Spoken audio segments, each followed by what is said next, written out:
नमस्ते साथियों, कैसे हैं आप लोग। आशा करता हूं कि आप लोग ठीक तरह से होंगे और अपना अध्ययन ठीक तरह से कर रहे होंगे। भारतीय इतिहास की यात्रा के हम अपने 23 व्याख्यान पूरे कर चुके हैं। 24वें व्याख्यान के अंतर्गत हम महमूद गजनबी को समझने का प्रयास करेंगे। महमूद गजनबी जो कि बहुत क्रूर शासक था, गजनी का हुआ करता था।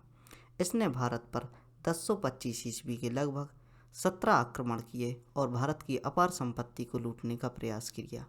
इसके बारे में आज की व्याख्यान में हम समझने का प्रयास करते हैं। महमूद गजनबी का भारत पर आक्रमण। अरब अल्पतगीन जो कि गजनी साम्राज्य की नींव डालते हैं। अरब में अल्पतगीन गजनी साम्राज्य की नींव डालते हैं। इनका जो उत्तराधिकारी होता है वह सुबक्तगीन होता है, जो कि अरब में गजनी साम्राज्य की नींव अल्पतगीन द्वारा डाली गई थी। इनका उत्तराधिकारी सुबक्तगीन था। इसने सर्वप्रथम भारत पर आक्रमण किया और यहाँ की संपत्ति को देखा, लेकिन यह जो आक्रमण था वह असफल रहा। सुबक्तगीन की मृत्यु के पश्चात महमूद गजनबी गजनी का शासक बनता है। हमने देखा कि अल्पतगीन की गजनी साम्राज्य की स्थापना करते हैं। इनके बाद इनका उत्तराधिकारी सुबक्तगीन गद्दी पर बैठता है और सुबक्तगीन के बाद जो गजनी का शासक है वह महमूद गजनबी बनता है, जिनके बारे में हम आज के व्याख्यान में पढ़ने वाले हैं। महमूद गजनबी ने भारत की अपूर्व संपत्ति के बारे में अपने पिता से सुन रखा था। इनके जो पिता थे वो इसको यहाँ की भारत की जो कहानी है, यहाँ की संपत्ति के बारे में बताते रहते थे। इस प्रकार वह जो भारत के बारे में जानकारी थी इसको पहले से ही प्राप्त थी, इसलिए वह भारत पर आक्रमण करने का सपना पहले से ही देख रहा था। महमूद गजनबी लालची प्रवृत्ति का इंसान था, इसलिए वह किसी देश पर शासन करने की बजाय उसे लूटना उचित समझता था। महमूद गजनबी ने अपनी लालची प्रवृत्ति के चलते भारत पर लगभग 17 बार आक्रमण किए, जिसमें जो सबसे महत्वपूर्ण आक्रमण था वह सोमनाथ के मंदिर का माना जाता है। इसने इसके जो पहले जो आक्रमण किए होंगे वह उतने चर्चित नहीं हैं, लेकिन जो इसका आक्रमण है जो कि 16वां आक्रमण है, जो कि भारत में सोमनाथ मंदिर पर किया गया, वह बहुत ही महत्वपूर्ण है और इसमें बहुत ही युद्ध कौशल देखने को मिलता है। माना जाता है कि इस समय पर जो सोमनाथ का मंदिर है उसकी मान्यता बहुत हुआ करती थी, और जिस प्रकार आज के समय पर हम देखते हैं कि तिरुपति मंदिर है, उस प्रकार 1025 ईस्वी की लगभग यही मान्यता, ऐसी ही मान्यता सोमनाथ मंदिर की हुआ करती थी। इस समय सोमनाथ मंदिर हिंदुओं का प्रमुख धार्मिक क्षेत्र हुआ करता था। इस मंदिर की विशेषता यह थी कि इसमें जो स्थापित शिवलिंग है वह बिना किसी सहारे के हवा में लटका हुआ था।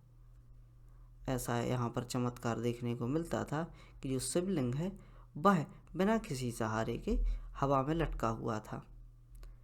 इस समय गजनबी को हिंदू जो राजपूत शासक थे, हिंदू राजा थे, इनका एक संगठन का सामना करना पड़ा। हम देखते हैं कि जब मंदिर की बात आती है तो जितने भी हिंदू शासक हैं वह बात चलती है कि यह यहाँ भारत में आकर जो सोमनाथ मंदिर है इसको लूटने वाला है, तो सभी हिंदू शासक सतर्क हो जाते हैं और एकजुट होकर इससे युद्ध लड़ने का प्रयास करते हैं। युद्ध लड़ने के लिए हम देखते हैं कि जो राजपूत राजा हैं वो पूर्व से ही धर्म युद्ध की बात करते आ रहे हैं और अपने युद्ध कौशल में धर्म का जो उसके अनुसार नियमावली बनाकर युद्ध करते थे, जिसमें एक युद्ध में भी धर्म देखा जाता था और संधि होती थी और भी बहुत सी वो होती थी।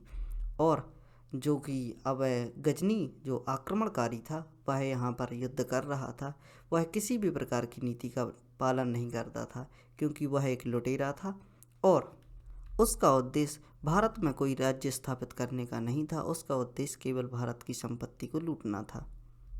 हिंदू शाही राजाओं के साथ इसका जो युद्ध होता है वह बहुत ही आक्रामक तरीके से होता है।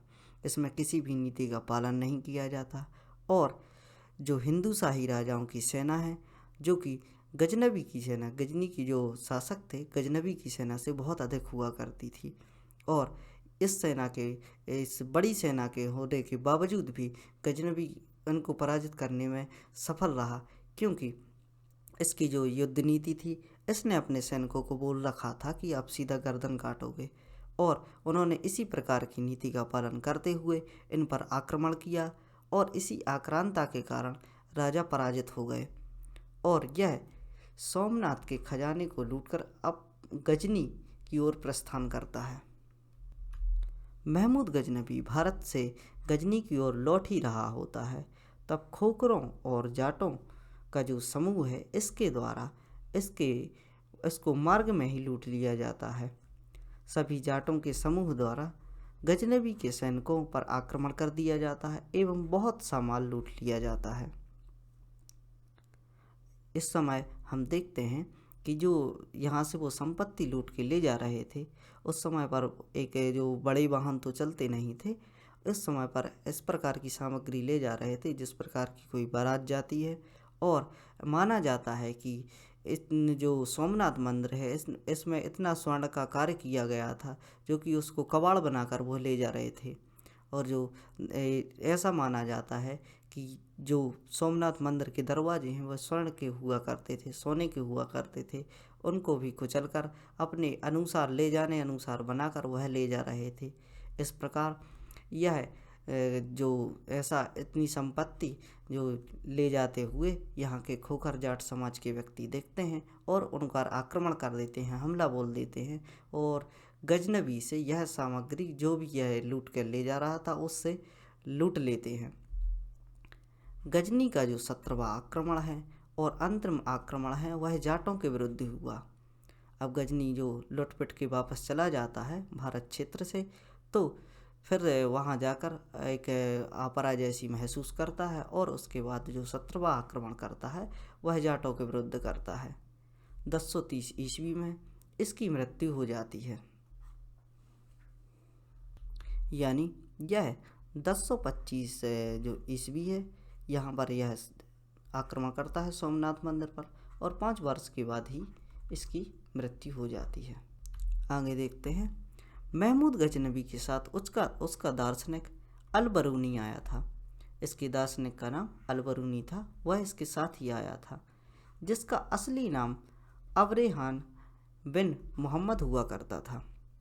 अल-बरूनी ने एक पुस्तक लिखी जिसका नाम तहकीक-ए-हिंद, इसको रहना भी कहा जाता है, जिसमें भारत की सामाजिक, राजनीतिक एवं धार्मिक आर्थिक स्थिति का ज्ञान होता है। जो अल-बरूनी के साथ दार्शनिक आए थे, इन्होंने एक पुस्तक लिखी जिसका नाम तहकीक-ए-हिंद था और इसे रहना भी कहा जाता है। उस पुस्तक में इन्होंने भारत की सामाजिक, राजनीतिक, धार्मिक स्थिति के बारे में लिखा और उसी पुस्तक को पढ़ने से हमें इस समय की स्थिति का ज्ञान होता है। महमूद गजनबी अपने को सुल्तान घोषित करने वाला पहला शासक था। ध्यान रखिए कि अपने को सुल्तान घोषित करने वाला पहला शासक कौन था? महमूद गजनबी। बगदाद के खलीफा अल-कादिर बिल्लाह ने महमूद गजनबी को यामीन उद-दौला की उपाधि दी थी। जो बगदाद के खलीफा थे, इसके द्वारा जो युद्ध किए जा रहे थे उनके लिए यह वह सराहनीय कार्य था, क्योंकि यह विदेशों की संपत्ति लूटकर अपने देश में ला रहे थे, इसलिए इसको विदेशों में बहुत सी उपाधियाँ मिली, जिनमें बगदाद के खलीफा द्वारा इसे अल-कादिर बिल्लाह की उपाधि दी गई थी। महमूद गजनबी ने 17 बार आक्रमण की जानकारी, महमूद गजनबी द्वारा 17 जो आक्रमण किए गए उनकी जानकारी हेनरी एलियट की पुस्तक से मिलती है।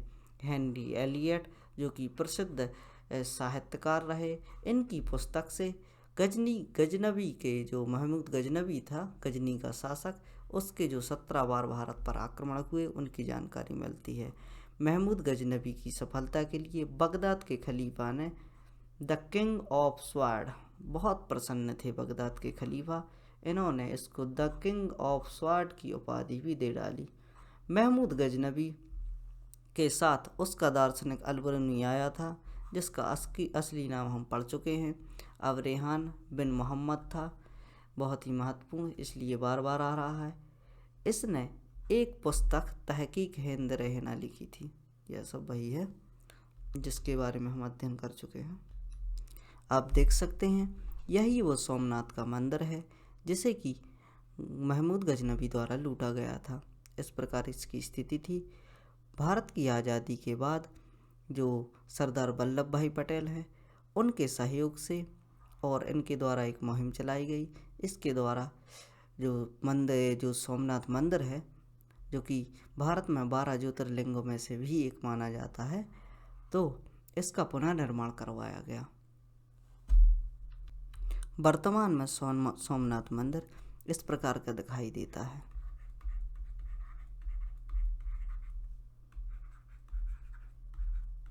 बहुत ही सुंदर दृश्य, ऐसा माना जाता है।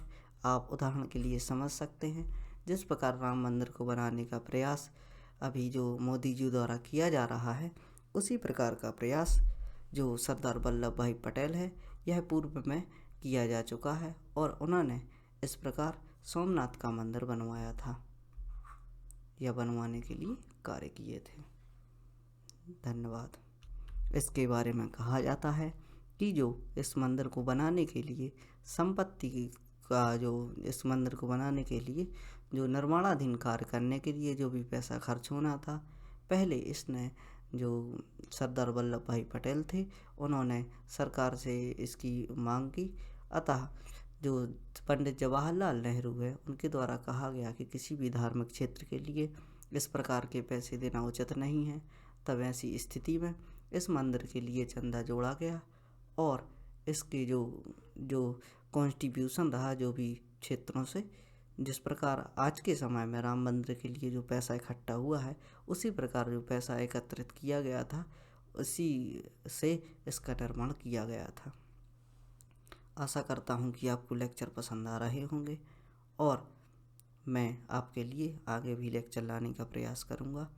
100 से भी ऊपर लेक्चर आएंगे और जब तक हम भारतीय इतिहास की यात्रा को पूरा नहीं कर लेते, जितने भी टॉपिक बचे हुए हैं और आने वाले जितने भी टॉपिक हैं, जो भी अपडेट होता है हम आपको जो भी वीडियो के माध्यम से लाते रहेंगे। धन्यवाद। खुश रहिए, पढ़ते रहिए और वीडियो को ऐसे बच्चों तक पहुंचाइए जो मोटी मोटी फीस भरने के लिए सक्षम नहीं हैं और पढ़ने में रुचि रखते हैं।